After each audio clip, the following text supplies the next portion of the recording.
alguns brasileiros que provavelmente vivem em Portugal, que continuam à porta do CCB, na expectativa de ver de perto Lula da Silva.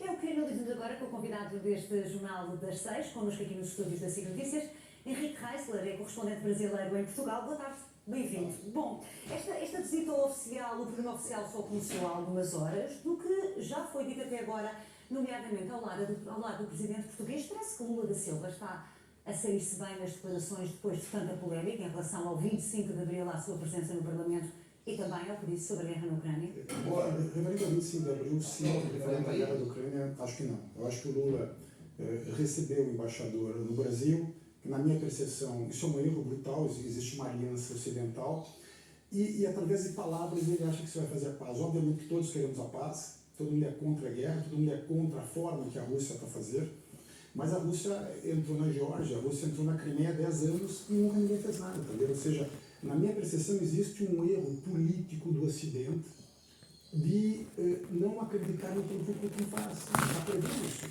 Como a China também está prevendo muito brevemente entrar no Taiwan. E eu acho que essas conversas do Lula, como anos atrás, se eu não estou me enganado, no primeiro mandato, ele queria conversar, ele queria ir para o Irã para fazer uma mediação, tá vendo? O Lula não tem esse poder. O Lula hoje é um homem que está imensamente desgastado, os seus primeiros 100 dias foram, posso dizer isso, um fracasso, não apresentou rigorosamente nada, tá vendo? Não consegue sair na rua do Brasil, mas ele tem esse ímpeto. E está cá em Portugal, em termos institucional, acho que é importantíssimo, tá vendo? E o facto de escolher Portugal como o primeiro país da Europa a visitar, desde que foi existe um alinhamento político, eu diria que o PS é centro-esquerda, o PT é esquerda, quase lá para o lado da extrema esquerda, mas existe um alinhamento político que não existia com o outro governo. Portanto, nesse momento que a quantidade de brasileiros, investidores cá, no meu caso, que está cá, que estão bem, é uma coisa importante, uma quantidade de portugueses a viver, notadamente Rio e São Paulo, mas acima de tudo, eu acho que o grande ponto dessa agenda, que na minha percepção é o grande turning point, é o acordo de livre comércio Mercosul-União Europeia. Eu acho que aí sim se vai... as condições, nomeadamente depois do que disse o presidente Lula da Silva, quando de alguma forma responsabiliza a União Europeia e os próprios Estados Unidos na manutenção desta guerra na Ucrânia, há condições para esse acordo Mercosul poder ser... Eu acho que isso são jogos políticos, eu repito, na minha percepção, é um erro do Lula estar na casa, estar na Europa e criticar a Europa.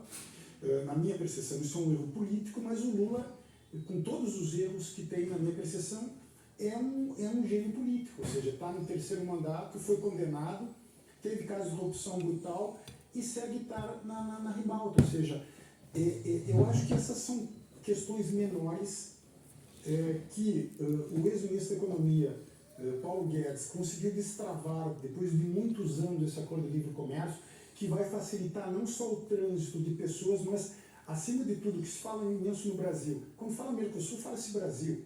A Argentina está com uma inflação de 100%, tá vendo? Ou seja, a Argentina está totalmente quebrada com um governo de esquerda. O Brasil, na percepção do acordo de livre comércio, na visão do Brasil e do Mercosul, Portugal é a porta de entrada para o mundo. Isso para o Brasil é imensamente importante.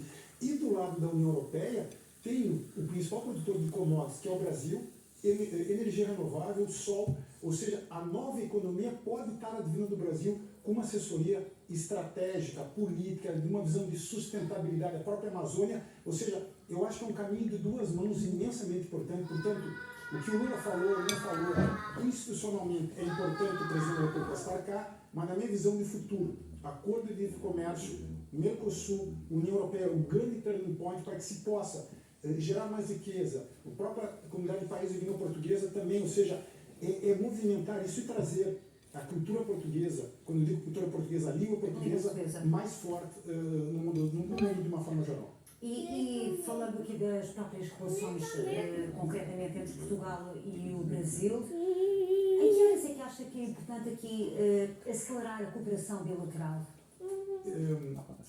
Portugal, com o advento da Web Summit, 5 ou 6 anos atrás aproximadamente, está tendo um boom na parte de startup. Okay? Nós estamos cá em Passo d'Arco, Oeiras, Portugal, Porto, Lisboa. O Brasil ainda não deu esse turning point, apesar de já ter imensos unicórnios no Brasil. Eu acho que para mim pode ser o primeiro grande ponto, ou seja, unicórnios brasileiros virem para Portugal e daqui distribuírem para o mundo. Como acontece com Israel. Israel cria os unicórnios e vai para a América, vai para Nova York. Eu acho que o grande ponto, como também já existe a questão da educação, tem imensos brasileiros cá, eu vim cá inicialmente fazer doutoramento, ou seja, eu acho que pode ser um ponto. A grande dificuldade do brasileiro para vir cá é que não fala língua inglesa. Isso eu acho que é um grande ponto que o Brasil precisa trabalhar, é que os seus mestres e doutores a fazer publicações internacionais que são pequenas para ter uma ideia.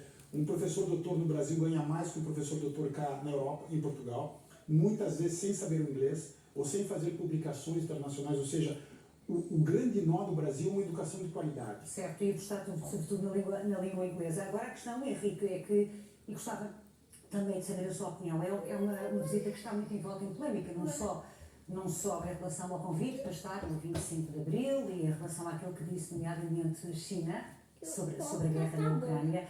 Que ecos é que está a ter no Brasil? Ou seja, esta polémica está a ter ecos, a visita do Lula da Silva, na forma como tudo tem estado a acontecer, ou o brasileiro está um bocadinho afastado desse tipo de polémica? Não está a ter tanto eco, eu vou dizer porque, com a questão do 8 de janeiro, que foi a invasão, e como se diz no Brasil, quebra-quebra, que eu acho que nesse momento de bipolaridade política, que cá tem uma maneira mais low profile, no Brasil, na América, em vários países, temos que ter um limite da linha vermelha, ou seja, não podemos partir para a violência. Democracia é discussão de ideias em prol de uma visão coletiva e que possa atender as pessoas. Eu acho que essa é a grande questão, ou seja, eu posso ser azul, eu posso ser vermelho, mas eu tenho que atender prioritariamente as pessoas sem corrupção, com visão de gestão, ok?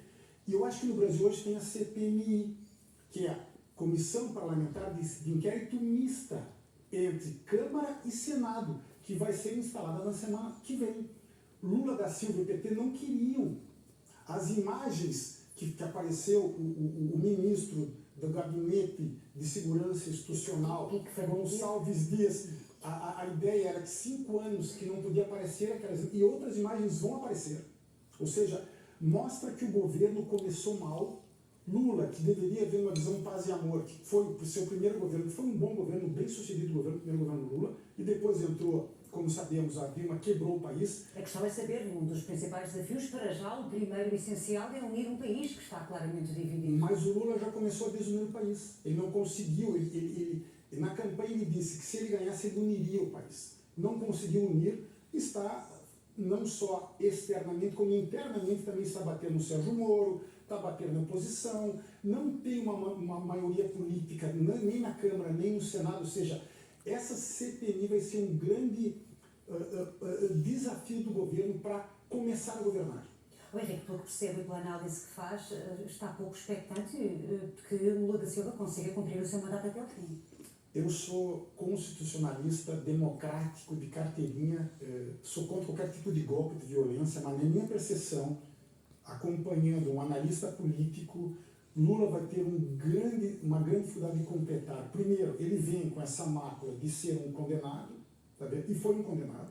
Houve um jogo no Superior Tribunal Federal Brasileiro que o libertou, mas juridicamente ele é um condenado.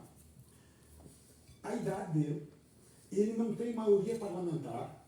O Lula hoje tem grande dificuldade de sair às ruas do Brasil, ok? Ou seja, eu vejo uma questão muito complicada. O corpo de ministros, na minha opinião, não é bom. Quem está se sobressaindo com uma grande qualidade é o Fernando Haddad, que não percebeu muito a economia, mas está conseguindo se comunicar com o mercado. Ou seja, existe uma linha imensamente tênue e Lula foi eleito com uma diferença rigorosamente mínima. Ou seja, o Lula, na minha percepção, está com um ímpeto de uma autoestima um pouco exacerbada. Quem sabe pela idade, ou quem sabe por tudo que ele fez, ou quem sabe por tudo que ele foi antes dos casos de corrupção. Um ex-metalúrgico que ascendeu, ou seja, um caso ímpar no mundo ocidental, mas que depois se perdeu nesse discurso que quebrou o país. Ou seja, quem quebrou o país não foi a Dilma, foi o Lula, tá vendo? Então, eu acho que por não ter uma base parlamentar e por não ter uma base na rua também, porque o Lula sempre teve base na rua, tá vendo? Então, não tem essa base. Então, eu acho que o Lula vai ter que ter um grande tino político, que sempre teve, para conseguir sobrepassar essas dificuldades. E o que nós queremos o quê?